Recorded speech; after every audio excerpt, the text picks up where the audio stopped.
What is going on, people? It has been a while since we've done one of these in this format. And what I'm going to chat about today is when life doesn't go your way, when bad things happen, when shit comes up, when things go south, when you're faced with a challenge that everyone is going to be, how do you deal with it? Or, well, how do I deal with it? That's the main thing. I want to make this very clear as well before we start, because I'm going all over the place, okay? I'm pretty nervous about doing this podcast because I literally just sit down in front of a mic and talk shit for 30 minutes and hope that it comes out okay. I have like 3 bullet points in front of me on a computer screen. If you're watching on my YouTube, you just see me staring at a computer right now. I'm not looking for camera. And that is literally, he says he's looking for camera. And that is literally it. So it's kind of like straight from the heart, and it's kind of a bit like therapy for me. But you got to let me know how you find this format of podcast. I will do more of guests. I will do more like this. And one of the reasons that I'm doing this as well is because I've been completely disorganized this week. Haven't got a guest. Haven't recorded anything. Monday is come around, the day that I release a podcast on. It's currently Monday right now. I'm like, fuck, I gotta get something up. And I get asked this all the time. I get asked, how do I deal with being injured? How do I deal with having so many surgeries, so many setbacks? How do I keep going? What do I do when life doesn't go my way? And it's probably one of the most common questions I get asked. But before I delve into it, I just want to say that one of the reasons why I stopped doing the podcast, stupidly, originally, is because I get this thing where I feel like people sometimes put me on a pedestal. Like, people think I'm like so stoic or so motivated and disciplined and all this and like really mentally strong. And I just feel like a fucking imposter sometimes. Like, I want to make it very clear that although I'm talking about things that I've learned from books, I'm not always motivated. I'm not always disciplined.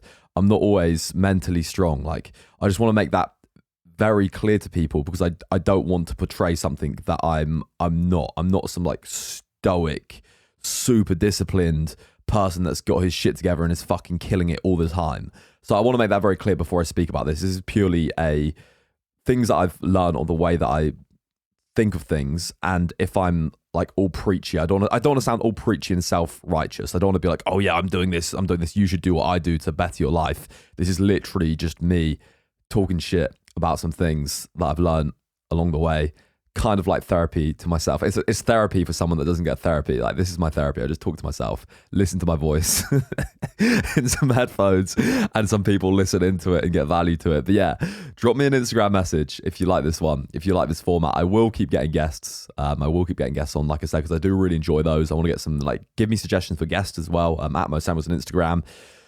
I do really enjoy in those kind of podcasts, but at the minute, man, I don't know. I'm just trying shit. You know, I just don't know what I want to do, where I want to go with it. And I'm just doing stuff that I enjoy. And podcasts are something that I feel like can be rewarding, because when people message me, I actually saw someone this weekend who used to babysit me, funnily enough. And he was like, the podcast has like really helped my son. And I was like, that is absolutely insane. I'm not to go to the ins and outs of it. But the fact that it's impactful, or my content can be impactful, or something that anyone can do online can be impactful in a positive way is the only reason that I really keep doing it. Because it's like, at the end of the day, man, like, you might be listening to this and you're probably bored at this point. I'm just talked shit and haven't spoke about anything in the podcast title. You're probably gonna be listening to us on a walk, doing like work, whatever you're doing, like driving. And you got to remember, I'm just sat in a room by myself, looking at a computer screen, talking to myself. It's like, right now, just start talking to yourself. This is effectively what I'm doing. So it can be very lonely. It can be very difficult to do. It's very hard because we do things because of dopamine, and we do things because like we see immediate feedback from them. But with this, it's something I feel like you have to do because you really want to do it. And if you can get feedback from it, like, every bit of feedback is really good. Because like I said, there's no comment system on podcasts. You can't really see likes. I don't really look into the analytics of things. So the only feedback that I do get is via Instagram DMs. But yeah, I'm sat in my office podcast studio right now. Girlfriend is asleep after a night shift. Probably like, Mo, shut the fuck up. Like, I can hear you. Like, why are you doing a podcast while I'm trying to sleep? And yeah, I just want to make that very clear. And the whole imposter thing as well, man. But anyway, let's get into it. So I'm pretty nervous about this one, just because I'm literally chatting 30 minutes, no plan. But I feel like these are the most honest ones. I feel like it's straight from the heart, and it's kind of like a bit of a real insight into I hate fake shit, man. I hate fake shit into the way that I think. But when life doesn't go your way, so I get asked all the time about how do I deal with being injured? How do I deal with constant health issues, surgeries? How do I deal when bad stuff happens to me? It's like, God, people have it a lot worse than I do. It's the first thing to kind of understand that there's always going to be someone that has it a million times worse than your situation. Like, you're never going to be, you're never going to be the best at something. You're never going to have the worst situation. Like, there's always going to be someone further along the spectrum from you. And it's kind of reassuring to know that if someone else has done it, then you can do it as well. If someone else doesn't have it as bad or has it worse than you, then you're able to get through it as well. And I just look at those people and kind of think that if people have got it so much worse than me, like people that are missing all their limbs, people that are dying of some horrible debilitating illness, like even if you're fucking dying, there's going to be someone that is dying worse than you. So that's kind of what I think of from there. It's kind of morbid, but from the outset, man. And yeah, in terms of, I'll tell you a story. So in terms of injuries and things, like if you follow me on YouTube, on Instagram, you'll know about the issues I have in my health. And again, it's not the end of the world. It's just normality for me. It's just like getting up in the morning, I have to wear, for example, compression support on my leg every single day, or I'll be basically disabled within probably a few days. And putting that on, I just get up, put it on in the morning, do my shit. It's like you would, like putting on a pair of boxers or a pair of trousers. It's like, it just becomes part of your normal daily routine. I'm sure it's the same for someone that's, let's say, paralyzed. Like getting into their wheelchair is going to be exactly the same as for you as putting a pair of shoes on, for example. So it's like, it just becomes normality, and we're very malleable and able to adapt to things very, very well. But yeah, going back to it, I think I've had about 7 surgeries now, 7 or 8 surgeries in total. And all this started because of issues that I had with my leg when I was around 12 years old. You've probably heard this story before if you follow me on anything for any period of time. God, don't shut up about it. But long story short, I've got lymphedema, and it's meant that I've got like several pretty bad infections in my knee over time that have required surgery. Then most recently, I actually started the podcast before I had the surgery. I've had it now. I'll give you an update in a sec. Most recently, I had lymph node transplant surgery. So where they took lymph nodes from my armpit and put them into my groin. And that's a bit of a weird one, because I was still, all of the previous surgeries that I've had, I had to have it. Like I was in a bad place. Like I was risking losing my leg or getting very ill, or like so ill that I die kind of thing, like septicemia or blood poisoning. So I was like, I wasn't on death's door, but I felt like I was on death's door. You know, I did not feel okay. So like all of it's like breaking your leg. You know, you break your leg, you expect to get it in a plaster cast. But the most recent one that I had, most recent one that I had, I can hear myself really well in these headphones. It's super trippy. Most recent one that I had was, I was okay, but I chose to have this surgery. I chose to like mutilate myself to have this thing that I did need to get it, but it wasn't affecting my life yet. So that was a pretty weird one for me. But yeah, man, long story short anyway, surgery's gone well. Most recent ones went well. I feel like this is all over the place. I'm not going to think into it too deeply. Just going to fucking roll with it. You can hear me doubting myself. I'm like, oh no, the podcast's going to be shit. People aren't going to be listening. I haven't even talked about the title yet. But that's what you do when you got a plan. Just go chill out and kind of try and enjoy it. But anyway, yeah, surgery went pretty well. They grafted some lymph nodes from my armpit into my groin, which is like this crazy, pretty new surgery that's they don't offer. I think there's like a handful of surgeons in the world that does it. The person that did it to me was the person that actually pioneered the procedure, so I was incredibly lucky on that front. And it's been about 7 weeks now, 8 weeks since I've had that surgery. I'm just starting to regain normality and get back into the swing of things. I won't know if it's been successful for 6 to 12 months. I hope for the best, but I expect the worst. So I know how it is with these things. It's not a simple surgery. My case is incredibly complicated. It's a rare experimental surgery. So I don't actually know how it's going to go, what's going to happen. And the surgeon's very optimistic. Like, she's an absolute legend. Her name's Dr. Becker in Paris. Like, she's she's so eccentric and different. Like, like I'll see her for a consultation and she'll like give me a hug and like give me a kiss on both cheeks. It's so funny. It's so different. But But yeah, I won't know how it's done for 6 to 12 months, if it's even done anything. I have had some swelling after the surgery as well around my back. So the biggest concern was it giving me the condition that I have that affects my leg quite badly, like elsewhere in my body. But I don't think it's made things much worse. So in terms of the surgery itself, we just got to wait it out and see what happens, and then go from there, really, man. But obviously, I've had the last 7, 8 weeks not really doing much, which is mentally tough. Like it's difficult not doing anything at all, not being able to train. And as someone that hasn't got a stable job, so my job is social media. I coach online. I coach people, how to train people, which is directly related to my Instagram and YouTube and how well that does. I get paid from sponsorships from social media as well. But when that doesn't do as well, I don't do as well. So I don't have that security like a normal job, in the sense that if stuff isn't popping, if the algorithms decided to fuck me, which it has recently, I've been shadow banned like an absolute treat. Then it can get very stressful and it can be very difficult. But anyway, I'll shut the fuck up and go back to the point. So when life doesn't go away, how do I deal with being injured? How do I deal with the constant surgeries, health issues? How do you deal what's like a little insight into my mentality when bad stuff happens to you? So I wasn't always like, I feel like it's trials and tribulations. So the first thing to realize is it's the bad shit that makes you stronger. It's like you can learn lessons from it and you can take a bad situation and make it into something good. I believe that you're always met with a choice. Like whenever something happens to you that's negative, whenever something happens to you that's bad, your response will determine the outcome of that thing. So I've said this before, I swear, like I'm very preachy about this, but the worst thing in the world could happen to you. Like you just think of the worst possible thing. Like you could lose everyone that you've loved. Like you could lose your sight, your legs, and it's going to be shit. And you don't have to be happy about it. But ultimately, something good can come out of it. I can guarantee that something good will come out of that situation if you let it. And it's just kind of having a bigger picture and realizing that although it seems shit now, if this shit thing didn't happen, then good things down the line won't happen. The opportunities, the things that you have, like me, for example, man, like we can look at the leg stuff. This is just one snippet in time.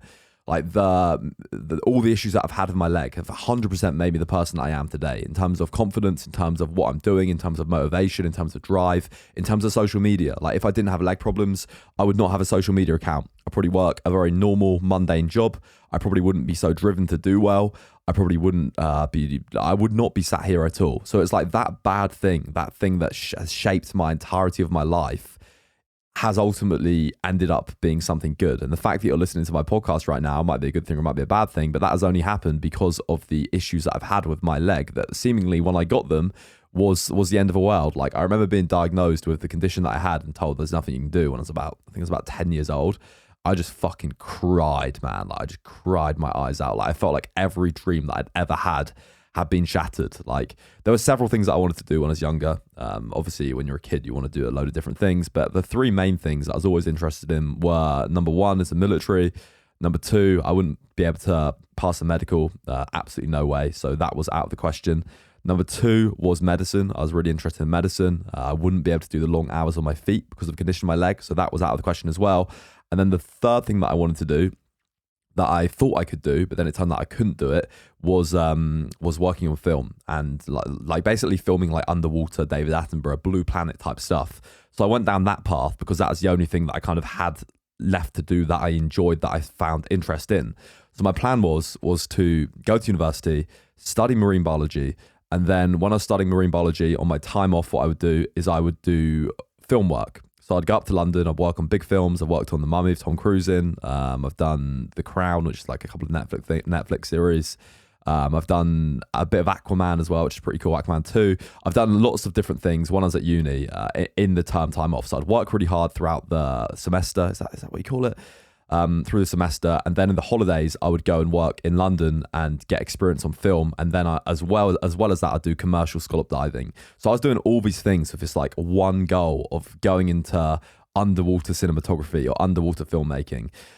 And when I started doing the film work at uni, so I'd got into uni, I'd passed all my exams, I'd got into the best, I think it's the best university in Europe for marine biology, which is Plymouth. It's okay. I think it's good for dentistry and marine biology. It's like, if you hit Plymouth, you're like, if you're from the UK, it's like, it's nothing special. But the uni is very good for the marine sciences. So I got into that, worked super hard, absolutely smashed it. And I was like, yes, finally going towards my dreams, finally going towards my goals, gonna be this thing, gonna finally get my life somewhere.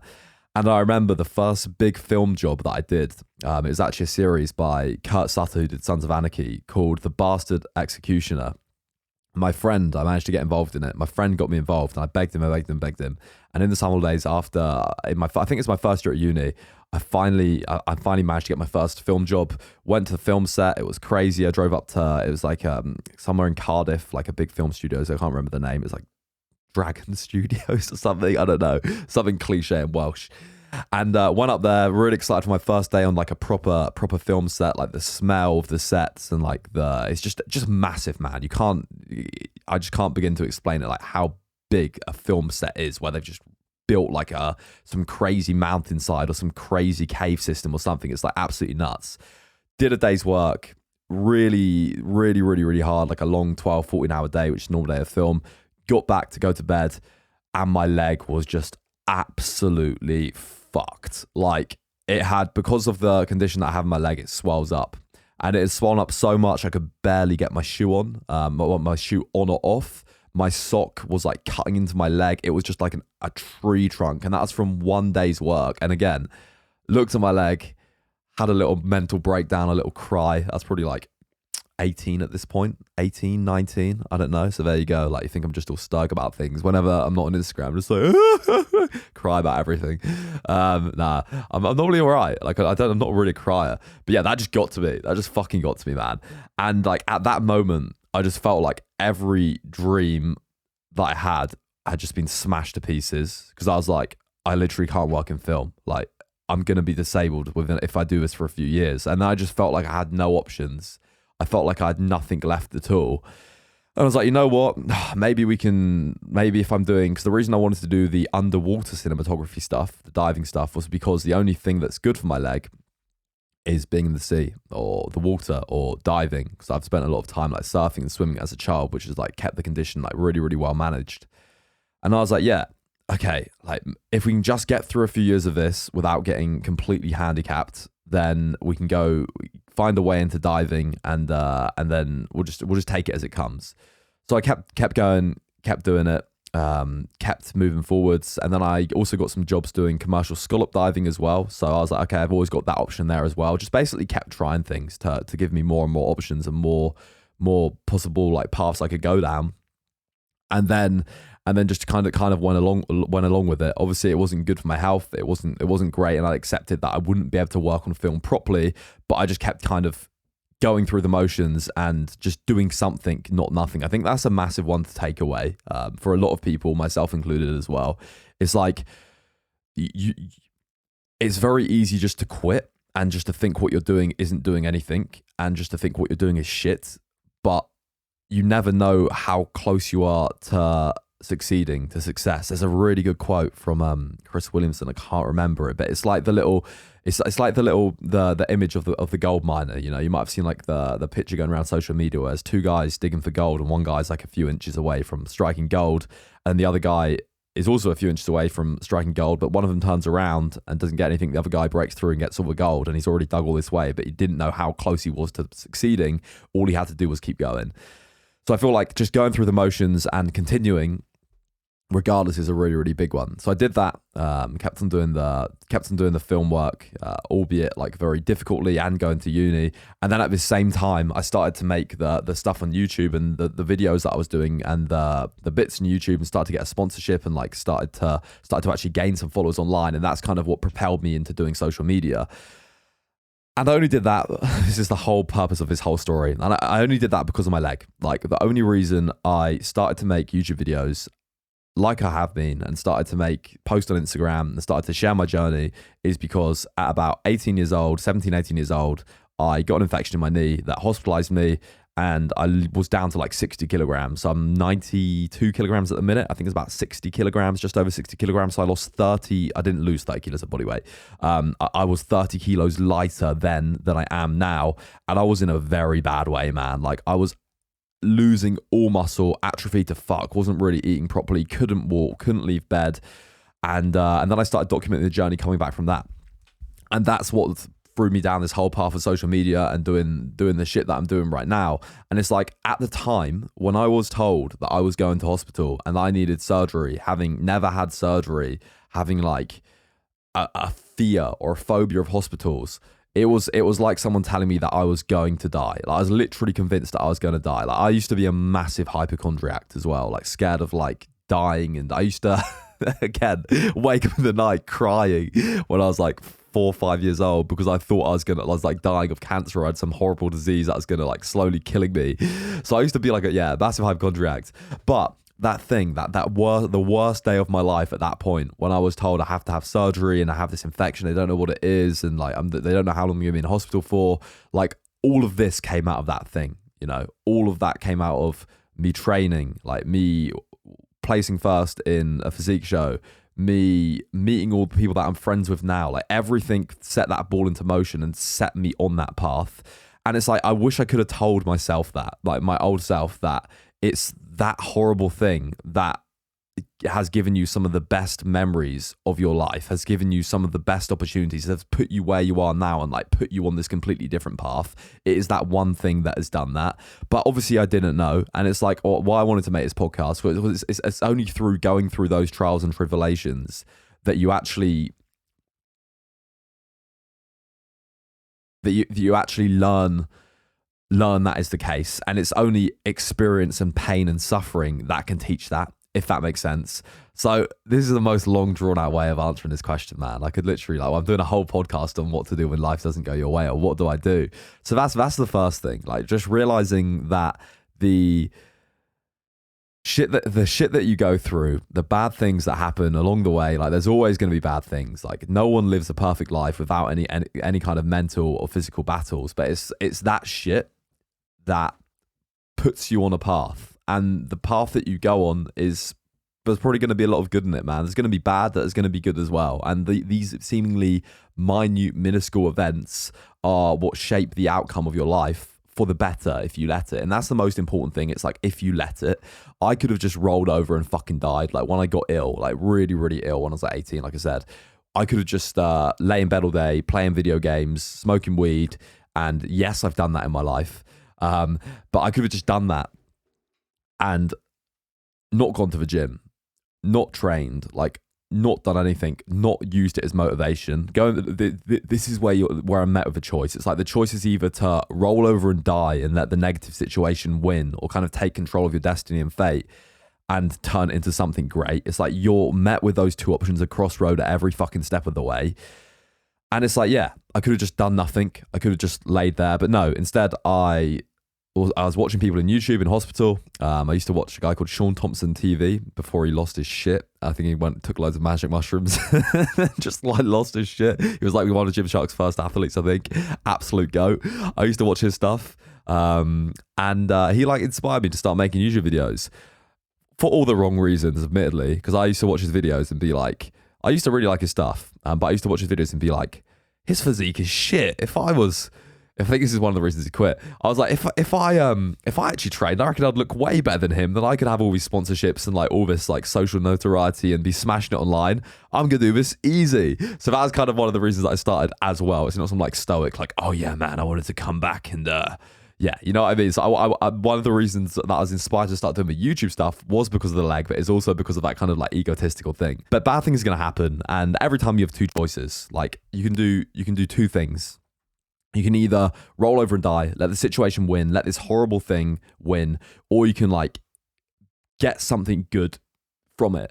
And it doesn't take a lot of strength to make that choice. Like, you don't have to be built different. You don't have to be some fucking super stoic being. All you have to do is just be aware of the fact that you have a choice to make. And it's like the majority of people, the path of least resistance in any negative situation is going to be the one that involves doing absolutely fucking nothing. It's why the majority of people, for example, when they have knee surgery, will never gain full mobility in their leg back ever again. Because people are lazy, because people are they want the easy option. They want the thing that doesn't involve pain, that doesn't involve effort, that doesn't involve suffering. So no choice is the most easiest choice to make. But it's like the old saying that goes, easy choice, tough life. Oh, no, what is it? Right, I'm going to have to Google this right now. I'm not going to screw this up. Easy life, tough. Hard choices, easy life.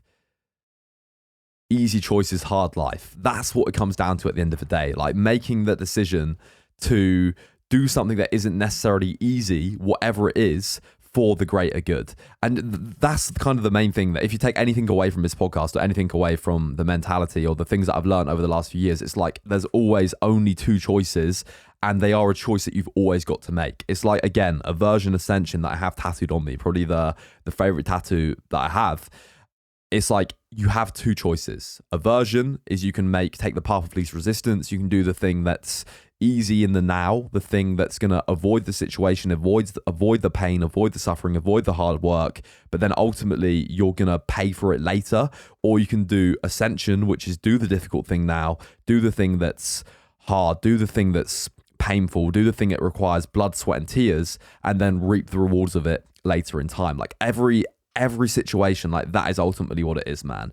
And also with stuff that you're going through, with these battles, like realize that the more times you do something, the more times you respond in a certain way to a behavior, the more times you make a conscious choice towards something, the easier that choice is going to be, the more likely you're going to make that choice. I think from a neurological point of view, what happens is when we do something, so let's say, for example, I make this podcast every Monday.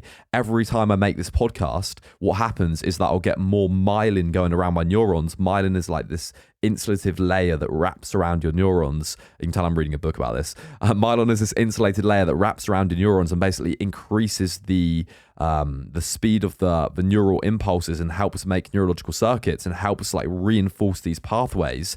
The more times we do something, the more myelin gets wrapped around your neurons, which means the more likely we're able, or the easier we're able to do that thing, or the more automatically we're able to do that thing as well. So for example, in the case of me doing a podcast, if I do it every single Monday or every single day, I'm going to build up a lot of myelin around those associated circuits, which means that I'm going to do it automatically. Same thing with fucking choices, man. Same thing with going to the gym. Same thing with being someone that works hard versus being someone that makes the shitty choice. The more times you make that easier choice, the more times you choose that path of least resistance, you're going to build up those neurological circuits that are going to make you do that, or make you more likely to make that choice again and again and again. So by making the easy choice, you're digging the hole deeper. You're putting yourself further and further and further down from that rabbit hole, further from success, further away from what you want to do, where you want to be. And it's like by making the hard choice, you're going to be actively reinforcing those pathways that make you someone that does the things, that doesn't do the things that are instant gratification, but does the things that are going to pay off long-term, but long-term investment, the things that aren't necessarily easy. So yeah, just that having that kind of mindset or having that knowledge, this is why I'm so for reading books and like so for like learning, expanding your knowledge, having that knowledge that the more times you choose to do something, the more times you do a behavior, the more times you're likely to repeat that behavior again, be it good or bad. Having that knowledge is a superpower. It's like if I've had 10 surgeries and every time I've fucking been like, bro, let's get in the gym, let's smash it, let's go, let's motivate some people, let's come back, let's show people that doesn't matter what hand you're dealt, you're gonna absolutely fucking kill it and use this to come back, this horrible thing to come back bigger and stronger and better than ever before. If I did, I'm more likely to do that again, versus if I went, oh no, my leg hurts and I've lost loads of muscle, I'm gonna feel sorry for myself, wank in bed and cry all day.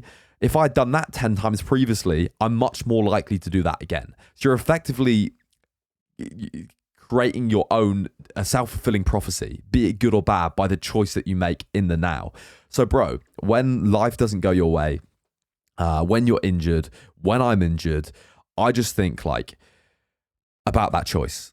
I have two options. I have two things that I can do. And which choice am I going to make? Aversion or ascension? Am I going to be a victim or a victor? Am I going to be someone that's a victim of their circumstances and lets the circumstances win? Or I'm going to be someone that uses that plays the hand that I've been dealt and makes something great from it? Literally, the choice is yours, man. And we always have a choice. Like you never don't have a choice. Like we are responsible for our own destiny. And it's just about realizing that, I think. It's just about realizing that you have a lot more control over your life than you think. Where you currently are right now, where I currently am right now, is just merely a combination of the choices that I've made on that path, like again and again and again and again and again and again. Like, sure, I'm not where I want to be. You're probably not where you want to be if you listen to this, unless you're some spiritually enlightened being who's absolutely smashed every aspect of life. But you can just continue to expand your knowledge and grow and just be more mindful of those choices that you make, man. And yeah, the whole leg, the whole surgery thing, the whole deal with being injured when life doesn't go your way, is just about using that negative thing and turning it into something positive, turning it into something that makes you stronger, turning it into something that's gonna ultimately be something good. Nothing grows in the comfort zone. That's one of the most cliche but true sayings. And it's the same with negative, horrible things. Like, you have this circumstance that comes up, you have this horrible event, this horrible thing that happens, be it to you or someone else. And out of that thing comes strength. Like, out of that thing comes something better if you let it. And it's only through these tests, through these things that push us outside of our comfort zone, through these trials and tribulations, that we're actually able to improve and get better. You should be grateful. Like, this is kind of taking it a bit too far, but you should be somewhat grateful for the tests that you have and the shit that happens. If you're someone that's listening to this and something really bad has happened to you, like, and it sounds fucking horrible, yeah, you're allowed to be upset about it. Like, you're allowed to be hurt by it, or you're allowed to be in pain, and like, you're not always going to be strong. But kind of realize as well that this is what makes you grow. Like, this shit is what separates the men from the boys. This shit is what will ultimately, something good will come out of it if you let it. Like I said, the only reason that I'm sat here right now making this podcast is because of the surgeries and the leg problems that I have. Like, you wouldn't have never even heard of me or be here, or I would just be on a completely different life path if I didn't have the issues that I had with my leg. And it's just about trusting the process, going with it, and realizing that we always have a choice, man. Like, we always have a choice. That's pretty much everything I want to go over. I'll kind of leave it at that. But yeah, let me know if you enjoyed it. Let me know if you like this style of podcast. It's pretty weird getting back into it because I'm just literally talking to myself. And it's hard. It's a challenge to talk without any kind of plan. In front of me, I've actually got 1, 2, 3, 4, 5, 6, 7 bullet points, which are: how do you deal with being injured, constant health issues, how do I deal with bad stuff that happens to me? And then I've got: bad things are going to happen. You only have two choices: be an example to others, or you can be a burden. And yeah, that's pretty much it, man. But anyway, I hope you enjoyed that short but sweet one. Let me know if you enjoyed it. Drop me a DM on Instagram. Let me know if you like this, or you prefer the kind of like me having a conversation, a bit more casual with other people. And I will listen to your comments. But anyway, people, peace out. I love you to bits. If you want to support me, there is a VQ sale on right now. So Vanquish having like an 8% off sale. VQfit.com/Mo is the tracking link that you can use to give me affiliate commission. It gives me like a percentage of a sale, which is absolutely rad. And again, huge supplements as well. If you want to get some sups, they are coming to the UK soon, but they're American brand, really, really good, efficacious, properly dosed supplements, huge supplements, code Mo on that as well. Anyway, people, peace out. I love you to bits. Stay strong. Fucking smash it. Aversion, ascension, and just remember, like, you have a choice. Like, the outcome of your life, whatever you go through, whatever happens, like, you want to be that shoulder to cry on. You want to be someone who's strong. You want to be an example for others. Be stoic and realize that you can inspire others, and you have the ability to help other people out and improve their life through the way that you deal with situations. And your destiny is in your control, basically. Peace out, love to bits. Thank you. Good night.